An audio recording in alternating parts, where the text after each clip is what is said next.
Enemy at the Gates, movie versus history.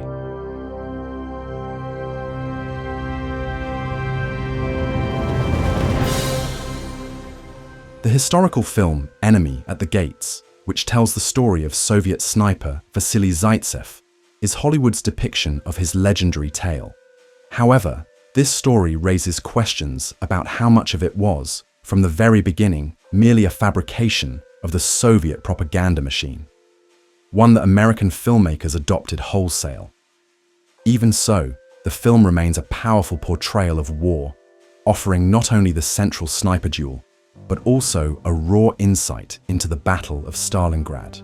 With its many striking scenes and a script that blends drama and romance, as well as grand battles with intimate duels through the sights of rifles, it became a war movie beloved by countless film fans. So sit back, and today we'll take a look at the differences between the war film Enemy at the Gates and historical reality.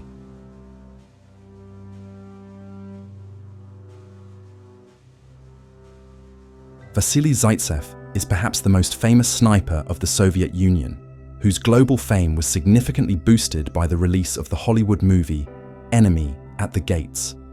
The film portrays Zaitsev as an inexperienced soldier who first encounters the horrors of war during one of its bloodiest battles, the Battle of Stalingrad, which took place between July 1942 and February 1943.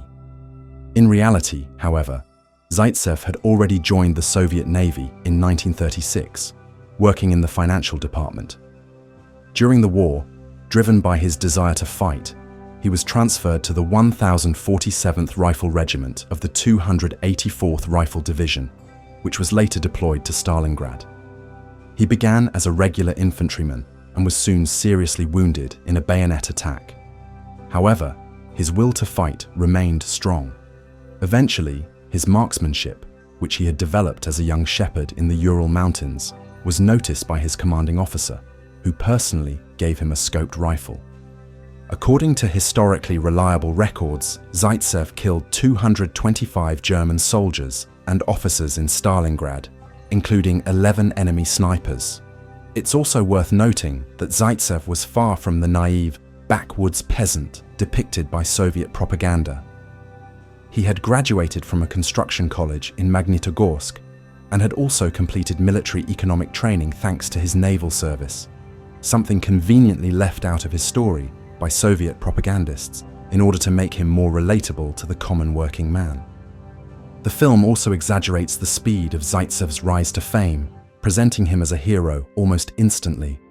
In reality, it took time for the propaganda machinery to spread his story, and his notoriety grew more gradually.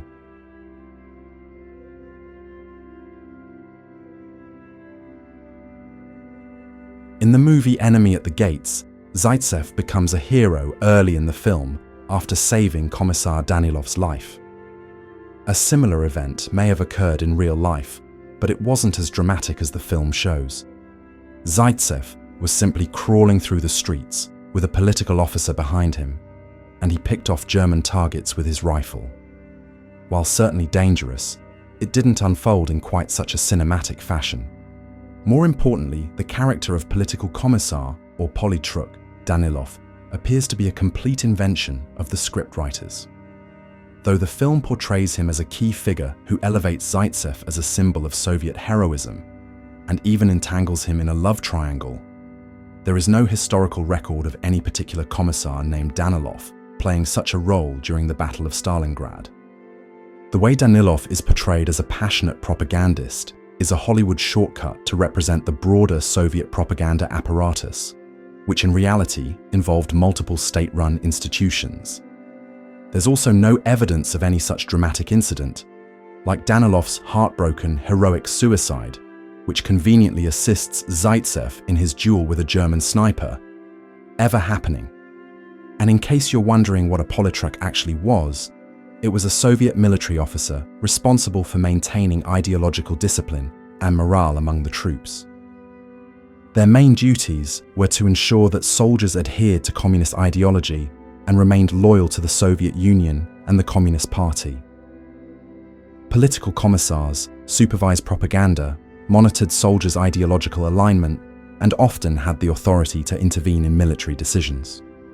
Interestingly, this position was officially abolished in October 1942, well before the end of the Battle of Stalingrad, meaning Danilov wouldn't have even held that title at the time the film takes place.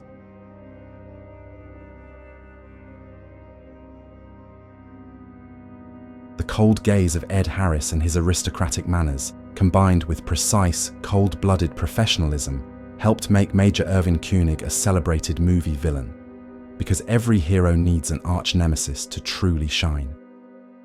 In the film Enemy at the Gates, Zaitsev seems lucky that the Germans, rattled by his skills, decide to send in their top man, a seasoned elite major of the Wehrmacht, to eliminate the problem. Except that never actually happened. There is no reliable historical evidence that the real Erwin Konig ever existed. Official German records do not mention anyone by that name in any context. Central Armed Forces Museum in Moscow claims to have Konig's optical scope in its collection, and Zaitsev himself wrote in his memoirs that such a 3-day duel did take place, claiming the sniper he killed had been the head of a sniper school near Berlin and referring to him as Königs. British historian Alan Clark attempted to reconcile this by suggesting that Konig might have been an alias for the head of the sniper school in Zossen, SS Standartenführer Heinz Torwald, who is also sometimes described as Zaitsev's elite rival. However, most historians cast serious doubt even on Torwald's existence. The story raises further inconsistencies. According to Zaitsev, his first encounter with the mysterious super sniper began when his comrades Morozov and Shaikin were attacked. Morozov had his scope shot off, and Shaikin was wounded. These accurate hits convinced Zaitsev that he had finally found a worthy opponent. Together with his partner Kulikov, Zaitsev waited in hiding through the night and the following day until a glint of sunlight revealed the enemy's location. Kulikov then used a helmet trick to lure the sniper into revealing himself, and Zaitsev took him out with a single shot. In the film, this scene is changed so that Konig doesn't fall for the trick and instead kills Kulikov, another deviation from Zaitsev's version.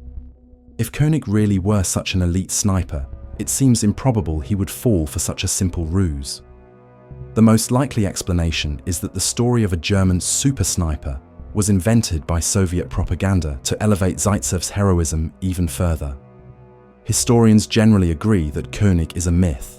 The Soviets likely wanted their national hero to seem even more formidable by having him defeat a legendary enemy. Zaitsev, loyal to the demands of the Communist Party, seems to have included the tale in his memoirs to help perpetuate the legend. It's also worth noting that the movie Enemy at the Gates is based on the book of the same name, Enemy at the Gates: The Battle for Stalingrad, by American author William Craig. Published in 1973, the book played a key role in popularizing the duel between Zaitsev and Konig, further romanticizing a conflict that most likely never happened.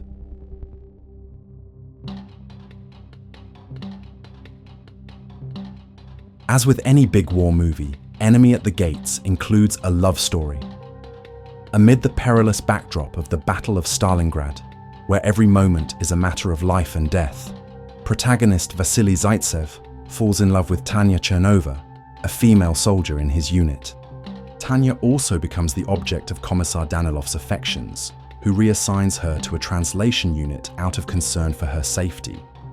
Danilov ultimately sacrifices himself to save Vasily and Tanya, a key emotional moment in the film that adds a deeper human layer.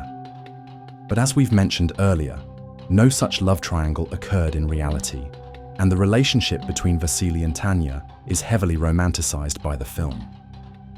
In real life, Tanya Chernova was just 19 years old during the Battle of Stalingrad. In contrast, the movie, where she is played by Rachel Weisz, presents her as a more mature woman. Tanya was not a translator of German communications, and there is no evidence that she even spoke German. She was a student who trained under Zaitsev in the art of sniping and was part of the Soviet sniper team defending Stalingrad. While the movie portrays Tanya as a sensitive and gentle soul, historical sources suggest she had a much tougher, even violent, personality. She was known for her hatred of both the enemy and anyone who fraternized with them, whom she considered traitors. She was reportedly willing to shoot such individuals, including civilians. During the fighting in Stalingrad, she is credited with killing around 20 German soldiers, making her a dangerous and effective sniper. The film thus turns her into a much more delicate figure than she actually was. After the war, Vasily and Tanya went their separate ways, and for decades, until the late 1960s, each believed the other had died.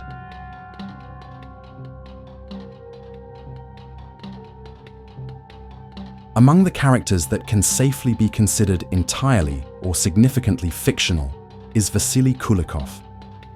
In the movie Enemy at the Gates, Kulikov is portrayed as a close friend and fellow soldier of Vasily Zaitsev, who becomes his partner in the deadly sniper duel against German marksman Erwin Konig. The film presents Kulikov as an experienced sniper who becomes a victim of Konig during a tense attempt to draw the German sniper out of hiding.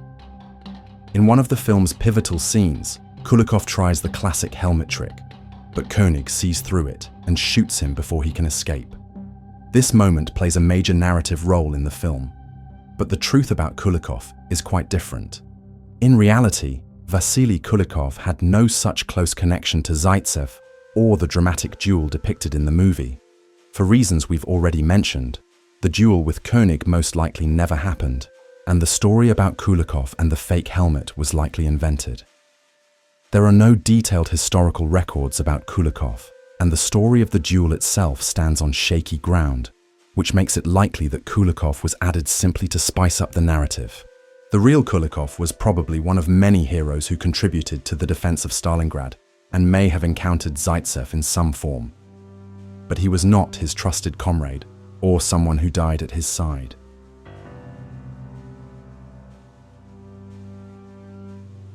Veterans of the real Battle of Stalingrad were not particularly thrilled with the movie Enemy at the Gates. Some even demanded it be banned in true Russian tradition. One of their major criticisms was the film's portrayal of Soviet officers as unnecessarily cruel, incompetent, and nearly emotionless monsters who treat soldiers as disposable cannon fodder. The takeaway here is that Soviet officers, despite their flaws, were still human beings, and cruelty wasn't the rule.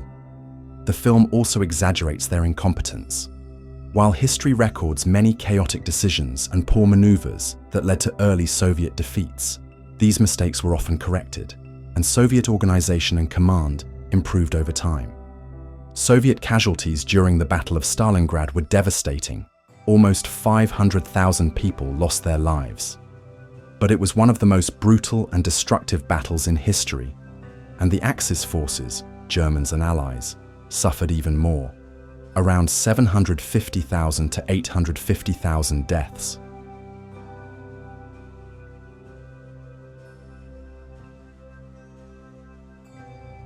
Despite some grand war scenes, the film Enemy at the Gates shrinks the enormous Battle of Stalingrad into a personal sniper duel, effectively turning it into a small-scale drama.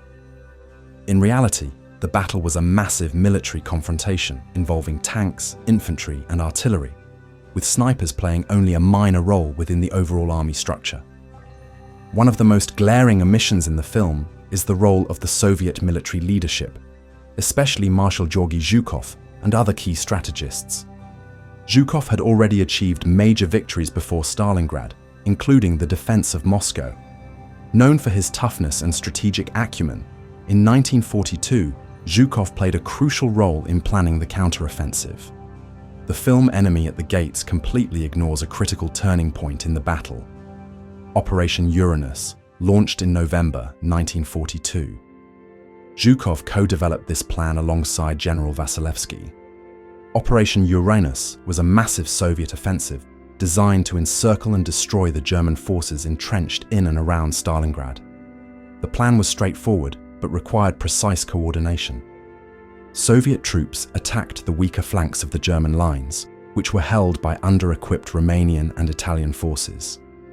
These flanks were poorly trained and equipped, allowing Soviet forces to break through and surround the core of the German Sixth Army. The operation was pivotal in turning the tide of the battle, ultimately leading to the surrender of General Friedrich Paulus and his army. The film, and even the book it was based on, completely ignores this broader context.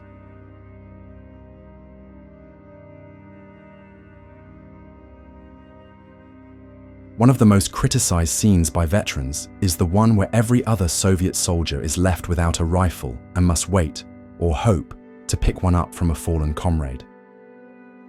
This concept partly originates from the early stages of the war, when the Red Army genuinely faced severe shortages of weapons and occasionally had to resort to such tactics. However, by the time of the Battle of Stalingrad, between summer 1942 and February 1943, the Soviet weapon supply had stabilized. Most soldiers were issued their own rifles, making this a case of Hollywood exaggeration meant to heighten dramatic tension.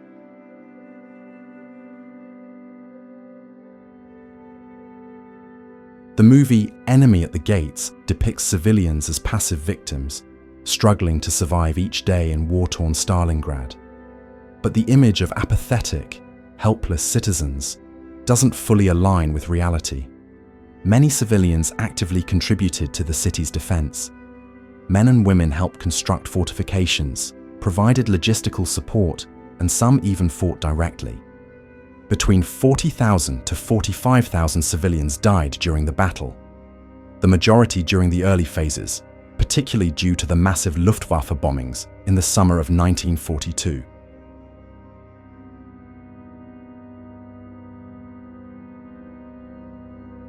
In one of the film's opening scenes, Soviet soldiers are crammed into overcrowded train cars, resembling the horrific transports used by the Nazis to send Jews to concentration camps. This was yet another dramatic element meant to portray the Soviet army as a machine with complete disregard for human life. However, historian Boris Yulin disputes this depiction. While it may seem that packing soldiers tightly into cars would allow more of them to be transported to the front, Soviet military doctrine actually prohibited such methods. A single overcrowded railcar full of soldiers would have made an appealing target for enemy aircraft.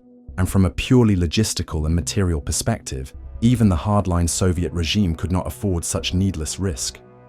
Another small detail. In the film, the train arrives directly at the Volga River, and the soldiers gaze upon its majestic waters and the city of Stalingrad. In reality, the train tracks ended several miles from the eastern bank of the Volga at that time, so the soldiers would not have had such a view. And those were all the selected differences between the movie Enemy at the Gates and historical reality.